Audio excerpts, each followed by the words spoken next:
Hello, everyone, and welcome to another live episode of The Yield. Be sure to subscribe to our show on Apple Podcasts, Spotify, or YouTube, and leave a review if you enjoy the content. In case we haven't met before, I'm Peter Kerr and the Director of Product Marketing here at Yieldstreet. Today, I'm joined by Richard Turrin. Rich is the author of international bestsellers Cashless, China's Digital Currency Revolution, and Innovation Lab Excellence. He was formerly head of FinTech for IBM Cognitive Studios Singapore, IBM's Innovation Lab, where he led a team that built innovative AI and analytical solutions. Prior to his time at IBM, Rich was a banker for almost 20 years. Throughout his career, Richard has been a serial innovator, and his success he attributes to thinking outside the box. Rich, welcome to the show. Thank you so much for having me, Peter. I'm delighted to be here, and it's great to meet all of those folks out there watching Yieldstreet. Hi, everybody. We're excited to have you. So why don't we start off for those who are less familiar with you, maybe telling us a little bit more about your background. Sure, happy to do it. Hi, everybody. Look, it's really simple. The financial crisis came in 2008, and I picked up two duffel bags. And in 2010, after a couple of years watching what had happened to my former world as a structured products guy, I picked up the duffel bags and I went to China and I started a new career here. So basically, what's relevant for everybody out there to know is that I was an innovator in banking for the entirety of my time on a trading floor. And what I did is I worked as a mathematician, and I worked with a team of coders, legal people, and we structured stuff. So what we did is we worked on that intersection of computers, mathematics, and finance. So what I eventually found myself doing here in China, other than being an MBA school professor, we'll talk about that another time, is I eventually got picked up by IBM. And what did I do? I took computers and I took math and quantitative skills and we put them together. But instead of using all that stuff on all these skills for the trading floor, we started to go out further and do what is now commonly called financial technology, or FinTech for short. So good fun. And I've been at the intersection of machines and money since 1990. And it's just remarkable what we can do now. So it's a lot of fun. And I saw a lot of changes here in China too. So that's where I come from and how I got here.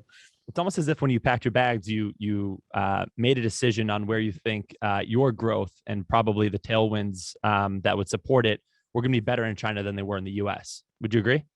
Oh, absolutely. Although what there's drove that thinking. Yeah, there's sort of two things that happen. One is one is relevant but not career related, which was I came to Shanghai for the first time in 2003, and I had some friends living here, and I spent about 3 weeks, and my mind was blown. I loved it. I just thought that I had gone to heaven. It was really just so dynamic, so different, and so vibrant. At between 2003 and 2010, I started taking Mandarin lessons, and I just said, look, I got to go back. But I was working and I was having a normal life, so you can't exactly pick up your bags and go. I had good jobs and, responsible for teams trading on a trading floor. You're not just going to leave. But when time came and I said, look, I can leave now. I have no ties. I had no job. I took off. So yeah, it was this weird fate back in 2003 that I loved the place. And then it was 2008 and 2009, the Olympics in China. And basically China was truly the last economy standing. Global financial crisis. There was one engine pushing the globe around. And to be honest, China doesn't get enough credit for it. But during the global financial crisis, China pushed a lot of money into their economy to help stuff go. So their economy was doing very well when the market for finance guys back in Europe and the U.S. was slim to zero. But so that's what drove me to come here. So it's interesting. I mean, there've also, it's very early stages, but there are a lot of frontier market and kind of the next wave of EM companies that, if we go back, we remember the BRIC countries that were always going to be the next frontier. And really it was China that stood above the rest. Just kind of taking a look at the current landscape and what you kind of predict going forward. Do you see any other countries, on the EM or frontier side that maybe you think are primed for that next catapult of growth like China was in coming out of the global financial crisis? Absolutely. And it's a really funny question because I'm talking to a gentleman that I knew in Shanghai a couple of years back, and he'd been in Shanghai for 20 years plus. He was a lifer. And he said, I'm giving up the business. The guy is really interesting. He had a Southern bar and restaurant, and he was a full CFA, sat on a lot of company boards. He was a really sort of peripatetic guy, did a lot of stuff. He's a real sharp guy too. But he looked at me at one point, he said, I'm leaving. I said, I can't believe it. You're leaving. You've been here for 20 years. He said, I'm going to Vietnam because Vietnam is what China was like 20 years ago. And I want that kind of growth. So there you go. There's one real expat story of a guy going to Vietnam, seeking his future there.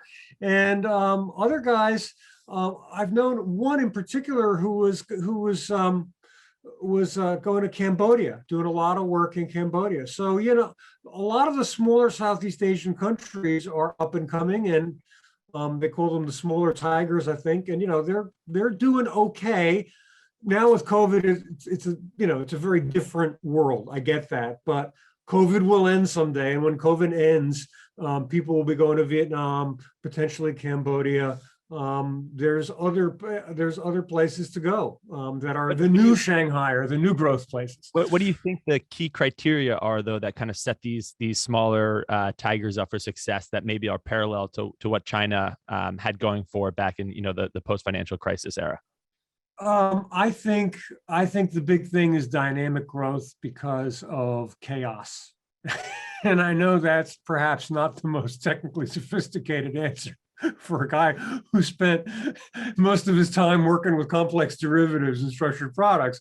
But the reality is the absolute chaos in some of these developing economies makes for tremendous opportunities. You can open a bar, you can license it, you can do stuff. There's a sense that with a small amount of money, a good idea, a lot of hard work, you can have an opportunity. And that's what many of the adventurous expats who came to China in 2003, 2004, all the way up till I got here. And, really, when I got here in 2010, it was already very well developed already. I didn't have a lot of, quote, hardship where you can't get stuff in the store, or you have to make do with what's on the economy. You can't get your favorite whatever. Now when I go to the store in China, it's like going to a store in the US. There's just nothing you don't have in the big city centers. So I think what makes it for these other economies is the chaos and the sense that you can do many things without a lot of regulation and a lot of control. Yeah, very interesting. I'm curious. There's obviously been a lot of headlines recently about what especially in the fintech space and some of the large technology companies, especially those with listings in Sure. the US, and a little bit more of some increased oversight, for lack of a better term. Can you maybe walk us through kind of what's going on there? I think people are seeing the headlines, but maybe not sure what's really going on under the current. Sure. The last two words of my last ending words of answering the last question were regulation and control. And you can't get a better segue than that to talking about regulation and control of China's tech sector right now. So look, I get it. It is for most people watching from the West, it's nuts. They're watching what China is doing with the tech sector, and oftentimes you'll read articles about China is ruining it. China is doing very bad things. China is certainly costing investors a lot of money. I get that, and I am sympathetic to investors who have lost. I understand that. But in a big picture, China is rearranging and working with big tech to make it compatible with a digital future here in China. Now, let me explain. China is very highly digitized society, and its goal is to become more digitized. And just so that you put this in perspective, Chinese people, for example, have the world's largest numbers of apps on their cell phone. They love digital. So when you tell Chinese people that, native Chinese people, that things are going to get more digital, they're genuinely excited for it, because to them that means advancement and things are going to get better. So I say that because I understand that a lot of Western listeners or viewers are saying, well, increased digitization is a bad thing. We're scared of that. Well, China is not. And it's not just because the government pushes it, it's because people really love it. They love the new digital services, and generally they're very well received. So what you see China doing with these changes in regulation are setting up big tech to be aligned with the goals of Chinese society going forward. So what do you see? You see the delivery guys for Meituan, the food delivery service. You see the government cracking down and saying, look, these are gig workers. They only work, when they drive scooters to deliver stuff. So you see the government saying, look, you have to guarantee them minimum wage. You saw a crackdown on the education sector, which really did hit a lot of the recent IPO'd education stocks in the U.S. markets. And you say, well, what the heck are they doing there? Well, you have to understand the after-school programs for kids became socially divisive. Rich people could afford them, poor people couldn't. It gave rich people, their kids, an edge in getting into schools that the poorer people couldn't. So it became a social class divisive thing. It also started, here's the ironic thing, because the after-school programs had so much money, they were actually buying teachers out of the public schools, the best ones, to come teach in the after-school programs.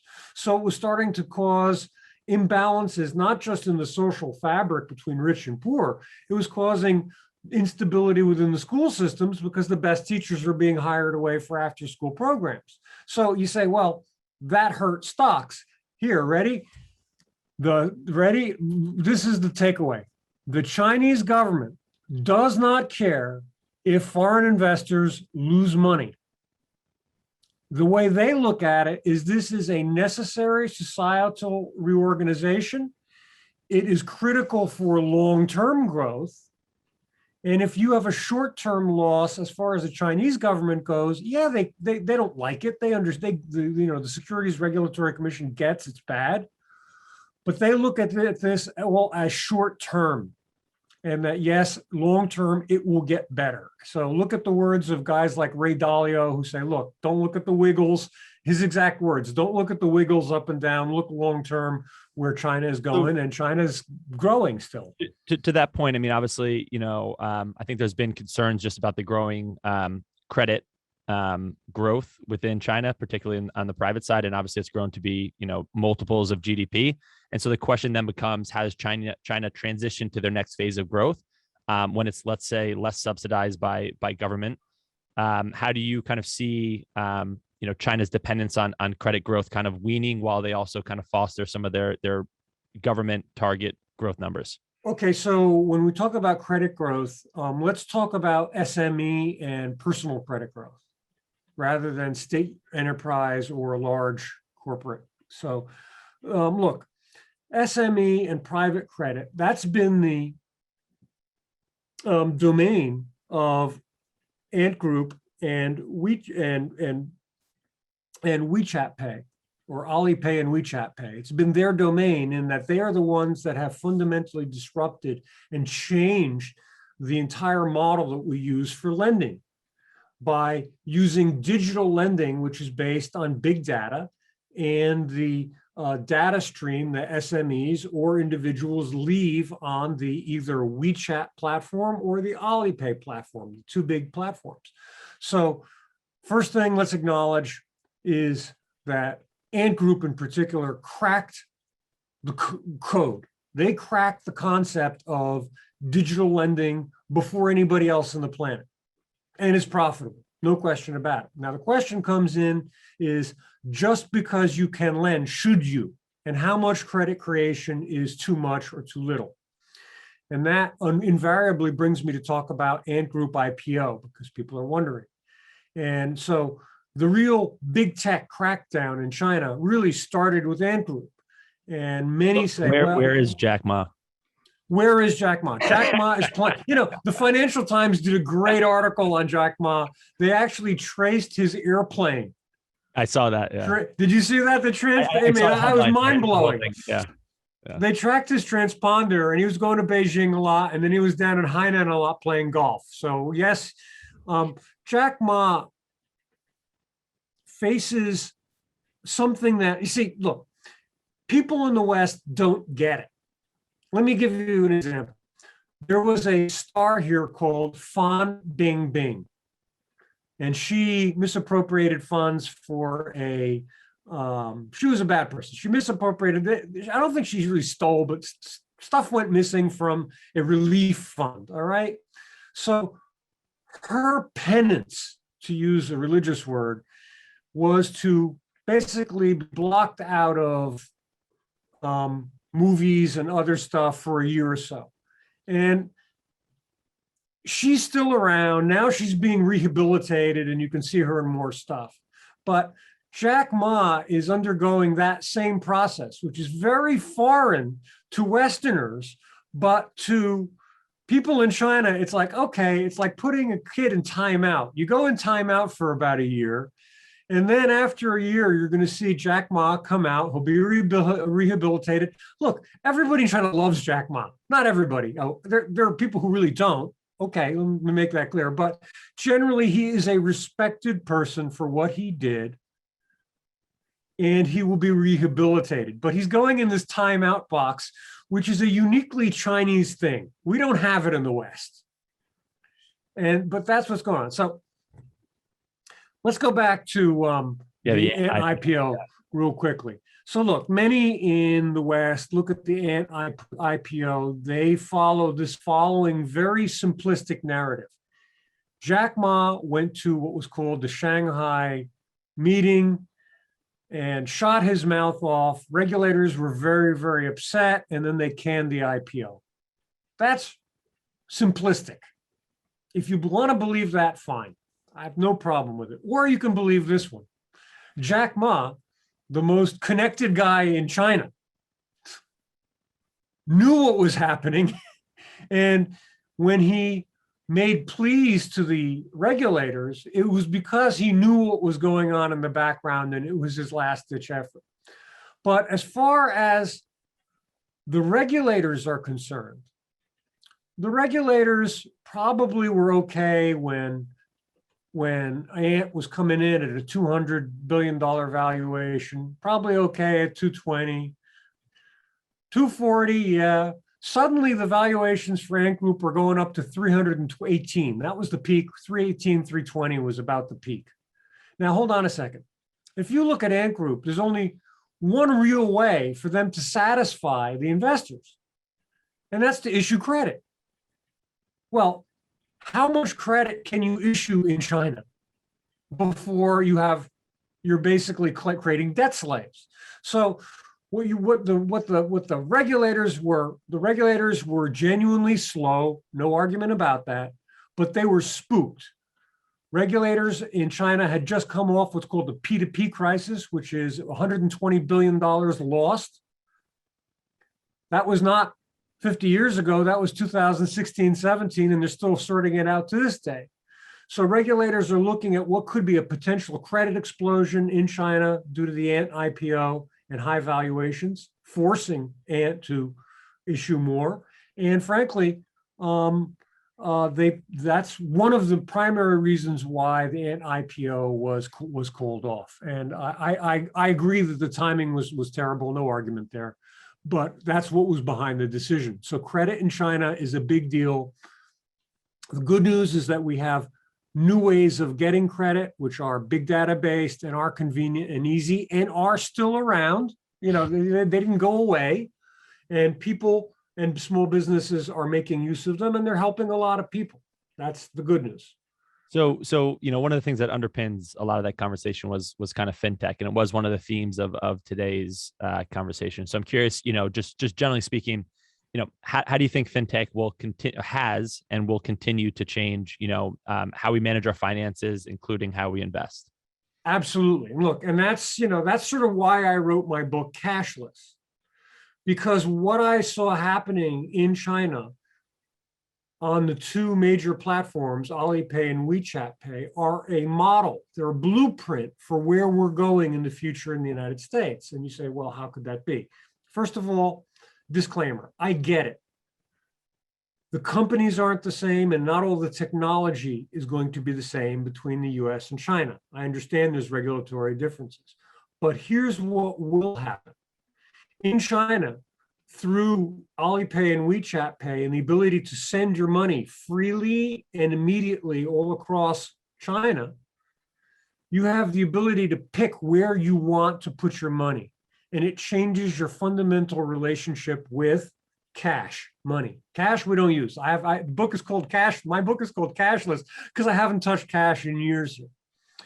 So what we have to look forward to is a fintech future, which is beautiful and good. And it's a future where your money can go where you want it to go, for free and immediately. And that's coming. And whether it happens through a central bank digital currency, a stable coin, or another system like what's called FedNow, which is going to come on in the US next year. How we get it doesn't matter. But in the very near future, your relationship to money is going to change because you can put your money wherever you want. It's what I call hypermobility. So before I just want to pause you there before Yeah. we get too far. I think one question that we get asked a lot, because you know we primarily work in alternatives, and obviously Bitcoin is one of the most prominent and most talked about currencies now. One thing that a lot of people have you know, discussed with us is just the fact that, you know, they have things like Chase Pay, like Venmo, PayPal, whatever it might be, which gives the impression that, you know, the US dollar right now currently is digital. But maybe you can kind of just quickly elaborate on the nuances there, especially with the FedNow coming. Look, absolutely. That's a wonderful question. And look, if most of your audience is Bitcoin guys, they'll get this immediately. All right. This is really simple. When I use, and you know, I'm holding up my phone for those who are on a podcast and listening, I'm holding up my phone and I'm opening up the WeChat account. All right. And I'm going to my WeChat wallet, and you can actually see it. You can see a couple of lines. They're going to just come up as gray lines. You don't worry, you can't scan my QR code. I'm sure the fidelity isn't good enough. But the point is this. When you use WeChat, when you use Venmo, when you use Chase Banking, yes, you are right. You are making a digital transfer. What you are doing is you are taking money out of one account, and that account is essentially a database, and you're taking minus $10 from one database and you're pushing it into another account, and that database for that account gets plus 10. That's it.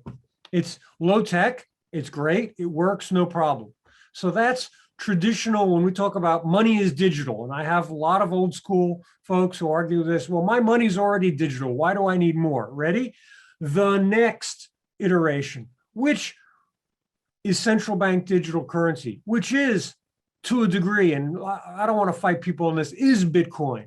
They came up with this, and it's the tokenization of money, where instead of being your money being in an account and being a ledger entry or a database entry in that account, your money, your 100, in my case, my 100 RMB, here's my great visual, I have a paper 100 RMB note, is transferred into a series of zeros and ones. It is actually digitized. So that note is turned digital.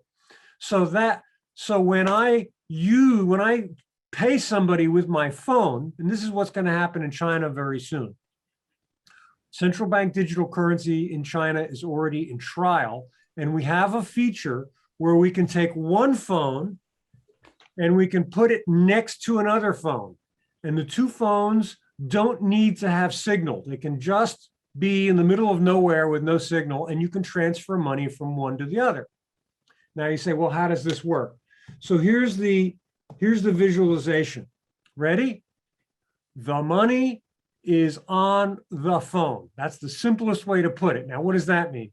It means that the digital representation of that paper bill in zeros and ones is held on a digital wallet, and it is actually on your phone. So when you transfer money from one phone to the other, you're actually sending those zeros and ones from one phone to the other. There's no account. There's a wallet. There's this digital wallet, but it's not really an account like a bank account, and there's no database. It's like having a 100 RMB note on your phone. And when you transfer that, it goes to the other phone. The digital zeros and ones are transferred over digitally. You're done. So that's the tokenization. When money is not an account, money is not a entry in a database. It is a long string of zeros and ones, and it is actually a thing that gets transferred from one place to another. Very interesting. So right now, I think generally speaking, the U.S. dollar is sort of the reserve currency of the world. We've talked about the Fed moving towards this more digital currency. Sure. I'm curious, what do you think the implications are of the Fed moving to, a digital currency, or at least providing, again, this more modern approach to money? And then what do you think that does to other competitive decentralized digital currencies? Sure. Look, so the first thing to know is that the Fed is really on the fence with this. The Fed has a board of governors, and the board of governors, their comments are just mind-blowing to me. We got one Fed governor saying that, quote, you can't make this up. He said, central bank digital currencies are a fad, like parachute pants in the 90s. I'm not sure that's the best analogy. Don't blame me. That's him. So that's their Fed. Yeah, right. Well, I do. I remember parachute pants. But anyway, still, so another Fed governor, and I give him credit. He said, look, I like stable coins. I don't see a reason for central bank digital currencies. And the head of the Fed, Jerome Powell, has been anti-central bank digital currency for quite a while. And now he's sort of on the fence, but you can't call him out one way or the other. So look, as a result of this, the United States is predictably behind at working on or designing a central bank digital currency. To their credit, I agree, the US dollar is the reserve currency. There's no rush for them. There's no need for the United States to be first. I get that. But it would be nice if the US were further along. So here's what I think is going to happen. The good news: we are going to get a digital future. And it's coming not in 5 to 10 years, it's coming in the next 2. And that digital future will not be central bank digital currency based immediately. That will not be the first digitization, because the Fed it took China 7 years to design and roll out a digital currency. It'll take the Fed even longer, because they're technically not as, I'm sorry to say this, guys, they're not as sharp as China's PBOC. PBOC runs a lot of technical computer programs. They do a lot of code and designing. The Fed doesn't, all right? Not trying to be mean to the Fed, just truthful, okay? So what you're going to see in this interim, and you see it right now, and it's playing out in the news every day. Watch this, folks. It's great. Watch the regulations for stable coins. What you see is the realization that there is no new digital payment system, and that once the regulators in the US can figure out how to regulate them effectively, we're going to be using stable coins. And within my prediction, within the next 2 years, you're going to see them launched and available for buying a cup of coffee wherever. Okay. Then after some years, you're going to see eventually a central bank digital currency. Folks, it's not just China rolling out central bank digital currencies. 86 or 87% of the central banks in the planet right now are working on them. The euro, there will be a digital euro. They started the project a month ago. They have a 2-year window now to design and essentially build a digital euro. Okay, 2 years is plenty of time. They'll figure it out. They'll get it. But if you look at the European Central Bank and you think and you hear their welcoming comments toward a central bank digital currency, which brings things like financial inclusion. Friends, the Fed itself says that there are 22% of Americans who are unbanked or underbanked. 63 million people. And then Fed governors say, we can't possibly think of a reason why a central bank digital currency would be any good. Meanwhile, you've got 63% of your 63 million in the United States who are or underbanked. Underbanked means you got to use check cashing services and other stuff, right? So that's where we are. And so you actually elaborate a lot on the central bank side. I'm curious, how do you think like large financial institutions and global banks adapt in this world, and really what's their role to play? Great question. Look at China. First thing, so there's a couple things we can learn from China. First thing we can learn, ready? This is sort of an internet meme.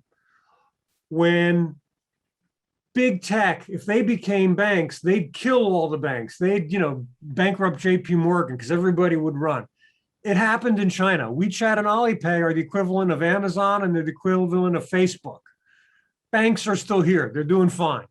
Now, if we're going to get this new payment system in the US someday with stable coins and eventually with the central bank digital currency, in my view, it is inevitable, even though there'll be some battles in the next couple of years over it. The bank's payment operations. Remember all the money they charge you to move money around? How about, you think about all the money that you don't even think about. Ready? You're buying a coffee. There's a 4% tax built into that, all across 3 to 4%, depending on what the vendor has negotiated with their credit card company, right? So if it's Starbucks, then maybe it's less, 2.5, right?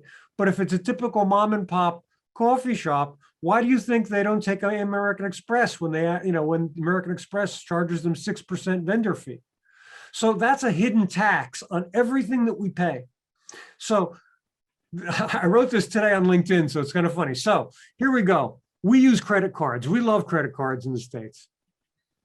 If your local coffee shop gave you a 5% discount on coffee, and you could buy it with a stable coin with a QR code, and here is a picture of a QR code like the one we've got on my WeChat account, right? Would you use it? Well, to save 5%, I think a lot of people would stop swiping and tapping and start scanning QR codes. So the banks, a lot about where the credit card companies go, but I'm curious. I'm sorry, you may have just been about to go into it, but so where the banks go? The banks. I was getting there. I promise. So I'm long-winded, but it's okay. So what happened to the banks in China? The banks in China lost a lot of money in their payment business, meaning their cards, their transfers, all that fee, all of that low level but high frequency fee business on cash transfer gone. And that's what's going to happen in the United States. However, well, wait for it. Banks have many different profit lines. Payments and the payment revenue from cards and fees and services is just one slice. Home mortgages, car loans, all that other stuff is going to be virtually untapped. But here's one thing that will be hit. Ready? We've got banks that are charging huge amounts in late fees and late payments. And that's going to go. If we can go digital and make a digital payment system, whatever technology is relevant, you're not going to be paying late fees. You'll know how much money you sent. You'll know how much money is in your account. You'll know when the check arrives, because there's no check anymore in the mail. It's just going to pop in your wallet. So banking will change, and a lot of the nuisance fees are going to go away. And that's the great thing about a digital currency life. And let's leave it for a moment, whether it's going to be central bank digital currency, stable coins, Bitcoin, whatever other, forget it. We're going to go digital.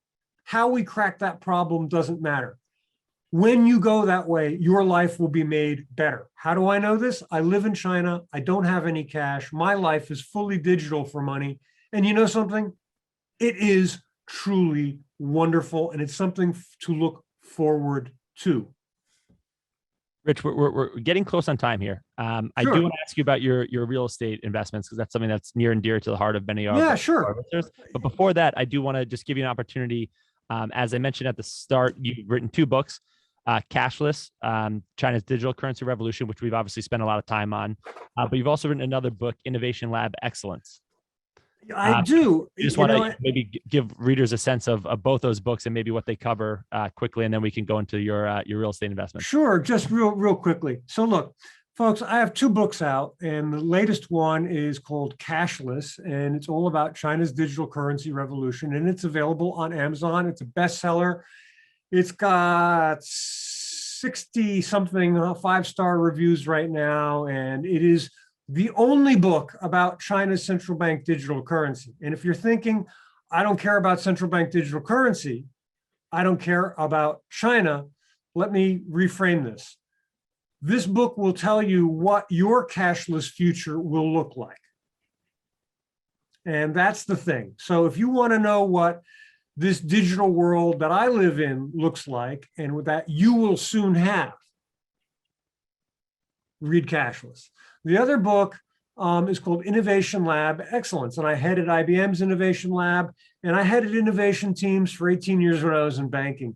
So it's all about how to make innovation work at your company, and that book is also on Amazon, and it did really well. It's what is it? It's 3.5 years old, and it's still selling regularly. And what's the best thing in the world is when I get people who write to me and they say, I bought your book, I used your book to help my innovation lab to make it better, and it's better, and I really want to thank you. And that's, for me, like, I get up in the morning and and I fumble through my emails, and if I get one of those, I'm through them going to the moon. It's great. It's the best way to start the morning. Just with your depth of experience and kind of, I know we talked earlier about thinking outside the box, but being innovative, is a concept that's hard for some people to apply as a framework to think. Or use in thinking. So what would you say is one of the most important things to kind of thinking more innovatively? Be open-minded to change, accept change. And that is the fundamental, Bitcoin guys, I love you. Ready? I don't like Bitcoin so much, but I love you. I love your optimism, and I love that you're open to new technology. I love that you're open to DeFi. I love that you're open to completely autonomous banks. I love the concepts that you're coming up with, because you're open. And what we're going to fight with in this digital, as we progress into digital payments, what we're going to fight with is innovators. And whether you like Bitcoin or not, that's not the issue. Bitcoin guys are innovators. Give them credit for that. The fundamental technology that's behind Bitcoin is exactly what's behind China's central bank digital currency. Disclaimer, not blockchain, but they borrowed lots of other stuff, okay? So the point is innovation versus status quo, and that's the battle you're going to fight. And the banks and the credit card companies, they're going to want to keep the status quo, and that's the reality. So I think, we got a chance to catch up before we started here. And one thing you didn't mention was that you actually are the owner of some real estate property. So it's, I think you'd mentioned you owned it throughout the duration of COVID. So I'm just curious, what those experiences were. Well, I guess the experience I want to convey to everybody is what it's like. So look, we pay rent, we pay mortgages, we all live someplace, and whether we live someplace, we have to pay, and we have to manage the property, and we have to do stuff, right? And I just wanted to sort of highlight the funny difference between doing business in the United States and doing business in China.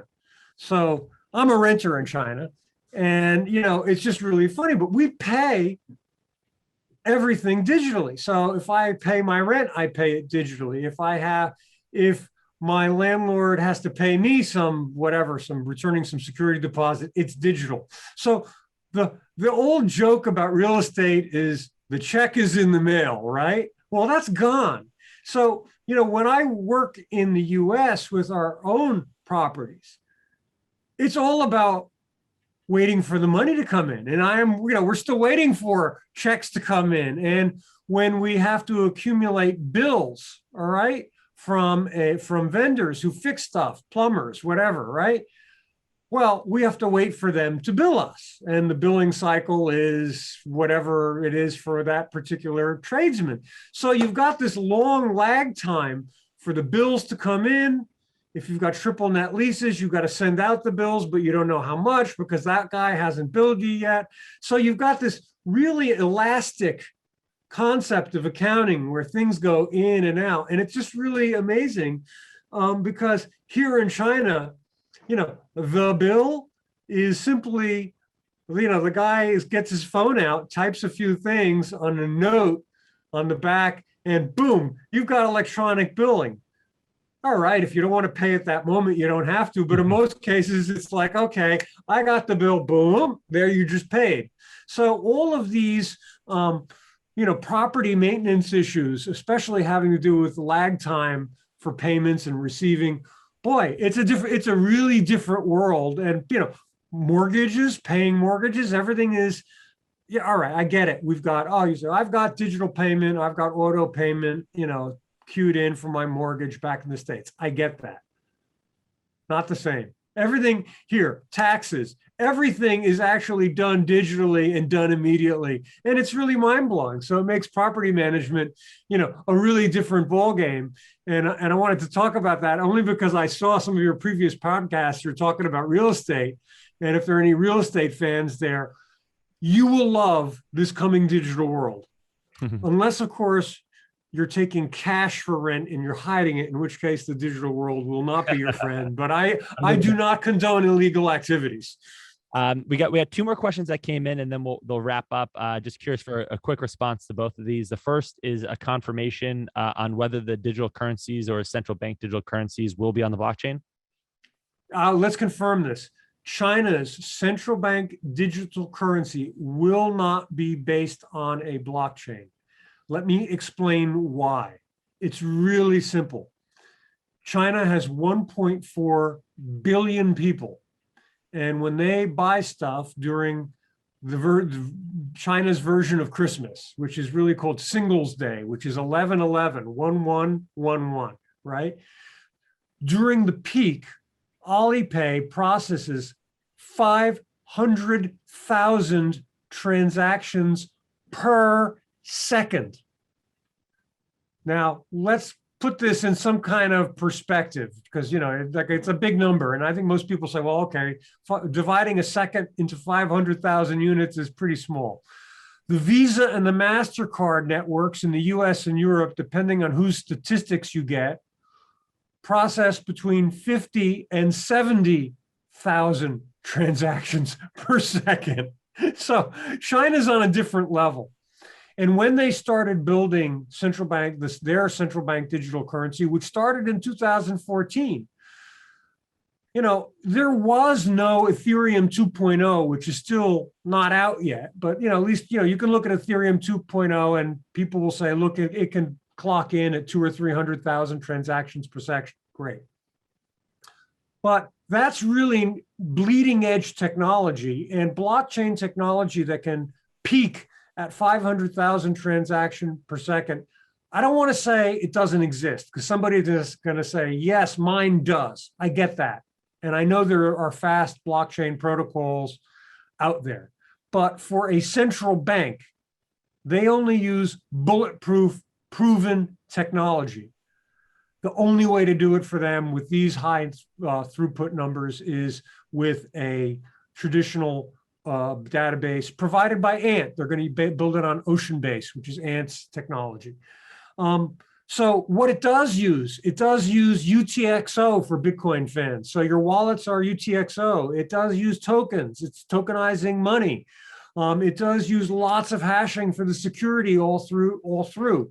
So there's lots of bits and pieces from the Bitcoin world that have really, if you've been adopted. And I really make a point to try to show in my book, hey, look, this comes from Bitcoin. So one thing I want to make for you guys, and if you love Bitcoin and you love crypto and you don't like central bank digital currency because it's fiat, I get it. But be open-minded. It's going to be there. You want to buy a cup of coffee, it may be the way you're going to do it. If you are out there and you hate Bitcoin, give the Bitcoin guys credit. They invented something that